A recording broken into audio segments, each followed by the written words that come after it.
जय हिंद दोस्तों। मैं समीम सैदी स्वागत करता हूं आपके अपने YouTube channel SS sir inspiration में। मैं आशा करता हूं आप जिंदाबाद जबरदस्त होंगे और आपकी तैयारी बेहतरीन चल रही होगी। हाँ, तो हमने पिछली क्लास में अपना भारत का इतिहास शुरू किया था। भारत के इतिहास में भारत का परिचय हम पढ़ रहे थे। उसमें हमारा पहला टॉपिक था भारत के इतिहास का वर्गीकरण। भारत के इतिहास के वर्गीकरण हमने तीन भागों में बांटा था उसे। नंबर एक प्रागैतिहासिक काल, नंबर दो आदि ऐतिहासिक काल, नंबर तीन ऐतिहासिक काल, जिसमें प्रागैतिहासिक काल और आदि ऐतिहासिक काल को हम कल की क्लास में पढ़ चुके थे। आज हम पढ़ते हैं ऐतिहासिक काल। ऐतिहासिक काल को दो भागों में वर्गीकृत किया गया था। अ, इसको जो है, अब आप सोचते होंगे इसको दो भागों में या तीन भागों में वर्गीकृत करने की क्या जरूरत थी। तो इतिहासकारों ने पढ़ने की दृष्टि से उसे अलग अलग भागों में बांटा। तो ऐतिहासिक काल को दो भागों में बांटा, मध्यकालीन भारत और आधुनिक भारत। मध्यकालीन भारत में 1700 सॉरी 712 एडी से लेकर 1707 तक का काल मध्यकालीन भारत के अंतर्गत रखा। और 1707 से लेकर आजादी तक यानी कि 1947 तक का काल आधुनिक भारत में। और 1947 तक का जो है उसे आधुनिक इतिहास के अंतर्गत पढ़ा जाता है। तो और ये लिखा हुआ है पीछे, प्राग ऐतिहासिक का इतिहास का वर्गीकरण तीन भागों में बांटा गया है इसको। प्राग ऐतिहासिक काल, आदि ऐतिहासिक काल और ऐतिहासिक काल। ये हमने कल की क्लास में पूर्ण कर लिया था और ये भी हो गया था। आज का टॉपिक है हमारा ऐतिहासिक काल। ऐतिहासिक काल को इतिहासकारों ने दो भागों में विभाजित किया। नंबर एक मध्यकालीन भारत। मध्यकालीन भारत का टाइम था 712 एडी से, यानी कि कासिम कासिम के आक्रमण से लेकर औरंगजेब की मृत्यु तक।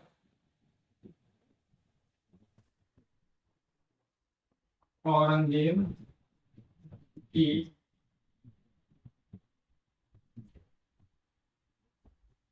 कासिम एक आक्रमणकारी था जिसने आक्रमण भारत पे किया।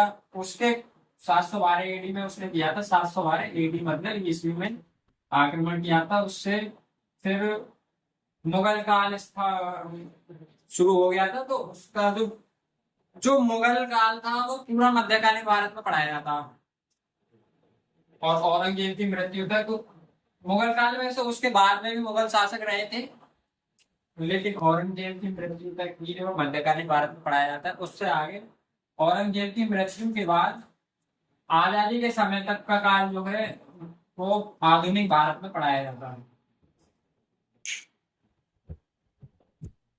और वैसे इसमें और कुछ पढ़ने लायक है नहीं फिलहाल में। इसको जब हम हर एक टॉपिक पे आगे इस पर चर्चा करेंगे। और इससे आगे हम पढ़ते हैं। अच्छा, इसमें एक चीज और है भारत के परिचय में, जैसे कि मतलब छोटा सा टॉपिक आ जाता है कभी कभी और नहीं भी आता है, लेकिन आपकी जानकारी के लिए बता दूं, इसे लिखने की कोई जरूरत नहीं है, बस समझ लें। जैसे कि पृथ्वी पर जो डायनासोर हैं उनकी जो नष्ट हो गए थे वो लगभग साढ़े छः साढ़े छह करोड़ वर्ष पहले डायनासोर खत्म हो गए थे। उनका कारण ये था, पर्यावरण के अनुसार वो सहन नहीं कर पाए। एक उल्का पिंड था जो कि पृथ्वी से टकराया, उसके कारण पृथ्वी का तापमान बहुत बढ़ गया। तो ऐसा एक रिसर्च में बताया जाता है, एक निश्चित वजन से जो अधिक वजन था वो सारे जीव नष्ट हो गए। अब इससे आगे हम पढ़ने वाले हैं मानव विकास।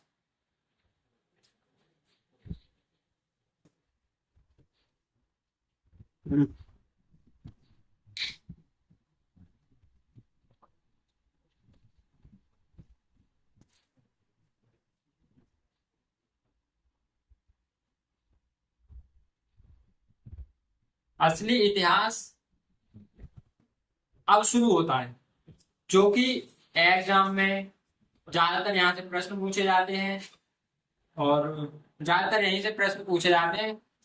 और स्टार्ट करते हैं। मानव का विकास।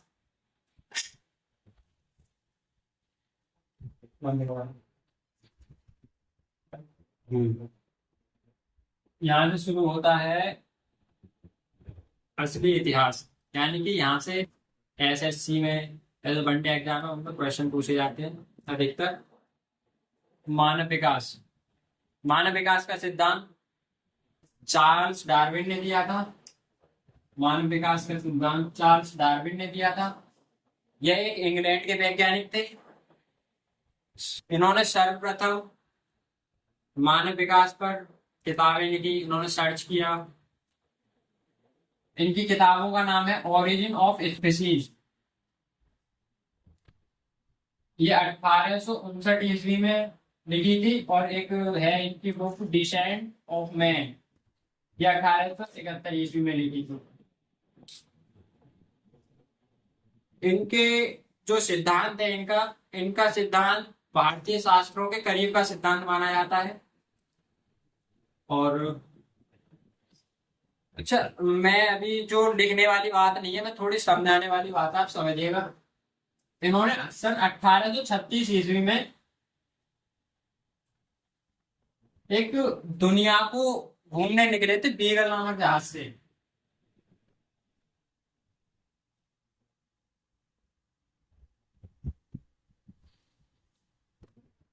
बीगल नामक जहाज से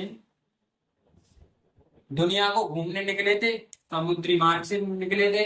और 3 साल की यात्रा के पश्चात इन्होंने ये बुक वगैरह और रिसर्च के बाद में मानव विकास का सिद्धांत दिया था सन 1839 ईस्वी में। मानव विकास का सिद्धांत दिया था इन्होंने। इनका सिद्धांत ईसाई धर्म के बिल्कुल खिलाफ था, और इस कारण इन्हें बहुत समस्याएं देखने को मिली। इनका सिद्धांत शुरुआत में कहीं भी पढ़ाया नहीं जाता था, और कहीं भी एक बार ऐसा हुआ था अमेरिका में, एक टीचर ने इनका मानव विकास का डार्विन का सिद्धांत पढ़ा दिया था, तो उसे $100 की जुर्माना पड़ा था। यानी कि इनका सिद्धांत कहीं भी पढ़ाया नहीं जाता था। हालांकि आज डार्विन के सिद्धांत को ही हम पढ़ते हैं, इसी को मान्यता देते हैं। लेकिन जब जो है इनके सिद्धांत को मान्यता नहीं दी गई थी।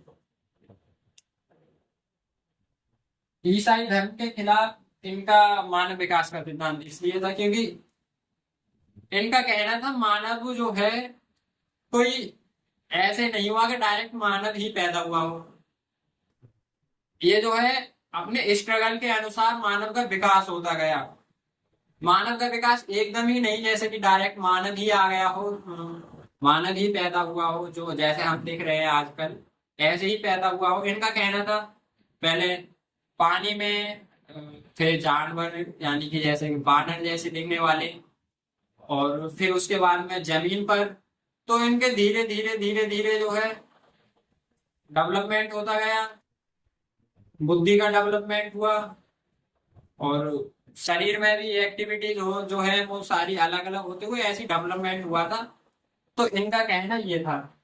और जबकि ईसाई धर्म का जो धर्म ग्रंथ है बाइबल, उसके अनुसार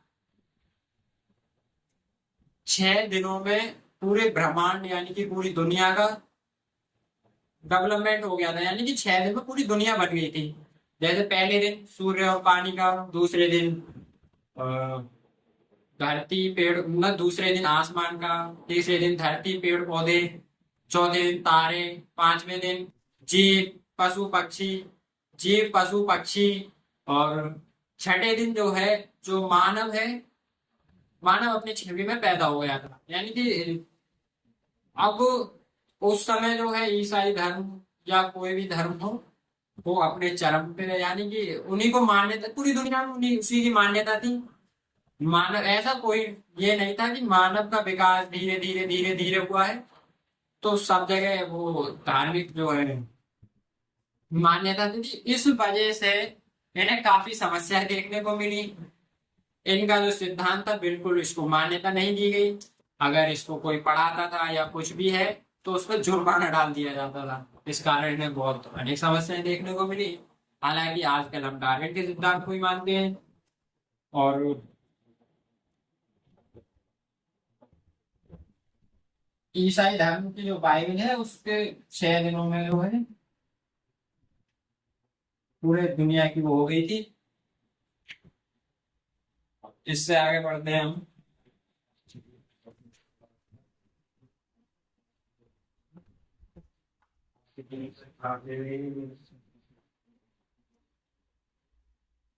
आपसे तो बहुत स्टेज में होता है तो आपके सारी वजह आप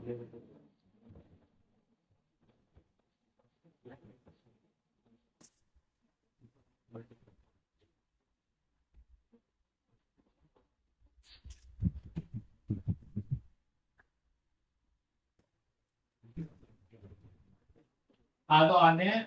इन्होंने दिया था प्राकृतिक चयन का सिद्धांत।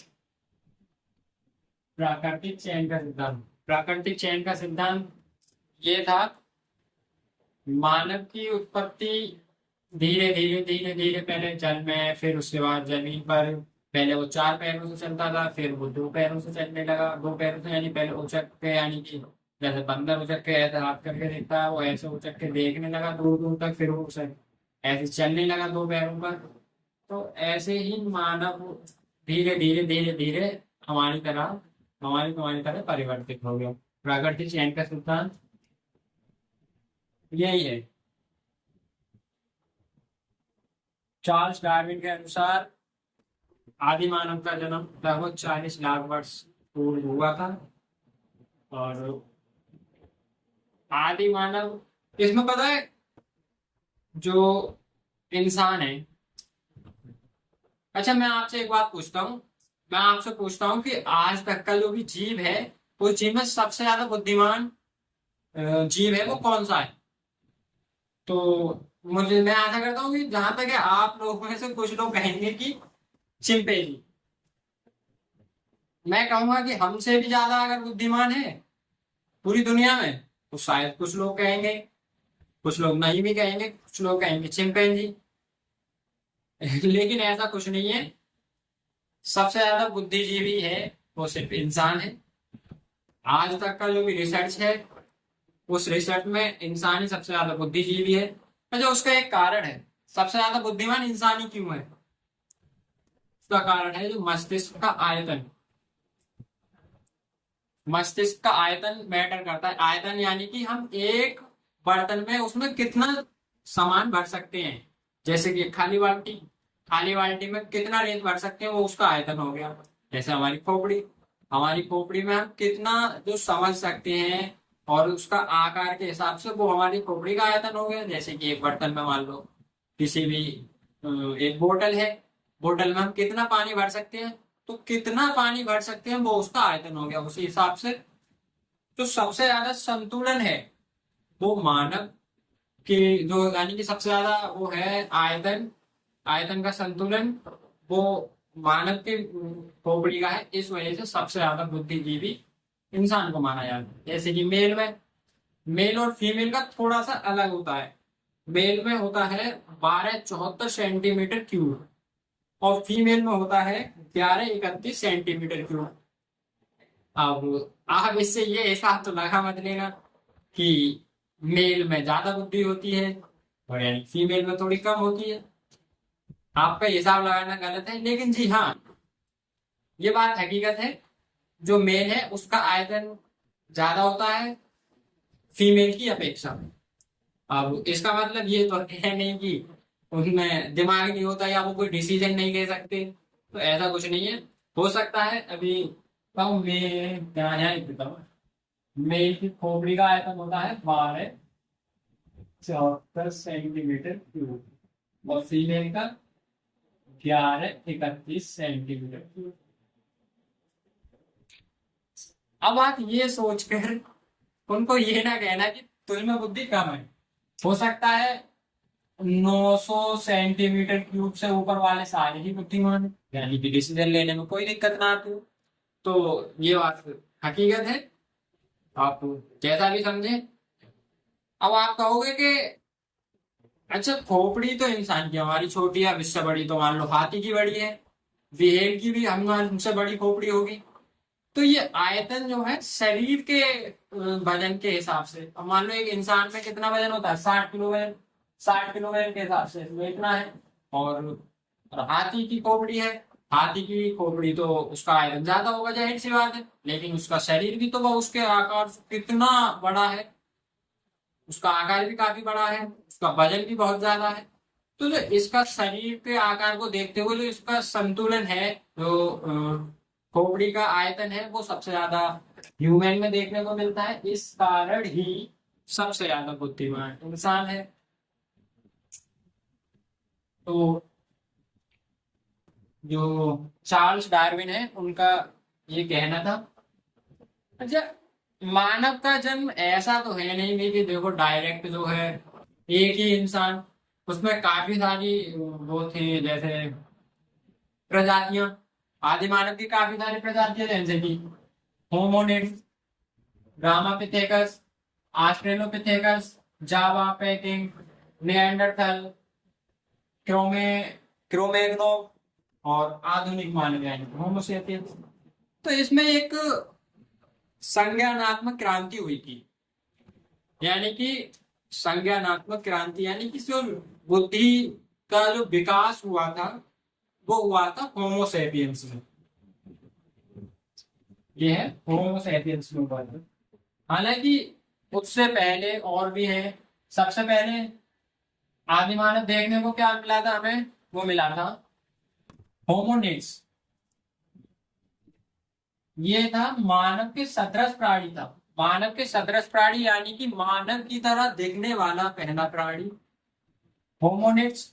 उसके बाद में देखा गया एक रामापिथेकस, रामापिथेकस को देखा गया जो कि आधा झुककर चलने वाला पहला आदि मानव था।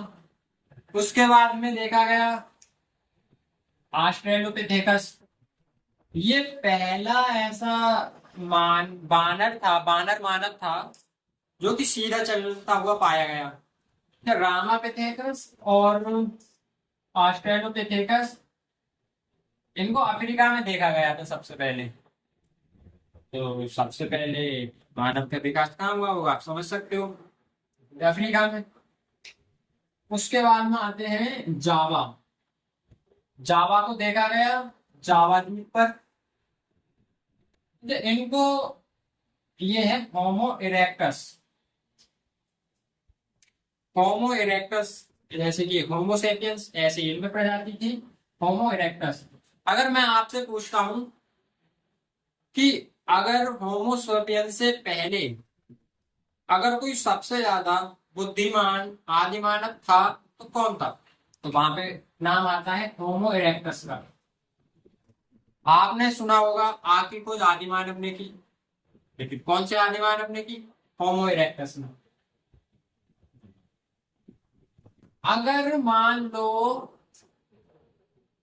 जो संज्ञानात्मक क्रांति थी, संज्ञानात्मक क्रांति होमोसेपियंस की जगह होमो इरेक्टस में हो जाती, तो आज संसार का सबसे बुद्धिमान व्यक्ति होमो इरेक्टस होते। लेकिन ये तो देखो प्रकृति की मान लो या जो भी है, इन सब में ना होकर संज्ञानात्मक क्रांति किसमें हुई, होमोसेपियंस में। हो सकता था होमो इरेक्टस में हो जाती, हो सकता था पेकिंग में हो सकती थी, हो सकता था रामापिथेकस में हो सकती थी, लेकिन ऐसा कुछ नहीं हुआ। ये हुआ था होमोसेपियंस में सिर्फ। इस कारण जो हमारे पूर्वज थे वो होमोसेपियंस थे, यानी कि हम भी होमोसेपियंस। होमो इरेक्टस, इसने आग की खोज की थी सबसे पहले होमो इरेक्टस ने, जो कि पत्थर से पत्थर को रगड़कर आग लगी थी। और जो आग लगी थी उससे सारा जंगल जल गया था, उसमें कुछ जंगली जानवर थे वो भी मर गए थे और वो भुन गए थे। उससे पहले ये सब कच्चा मांस खाते थे। अब इन्होंने ट्राई करा खाया वो पका हुआ मांस, जाहिर सी बात है उससे कच्चे मांस से स्वादिष्ट लगा। तो ऐसा, तो ये मतलब काफी बुद्धिमान आदि मानव थे उस समय।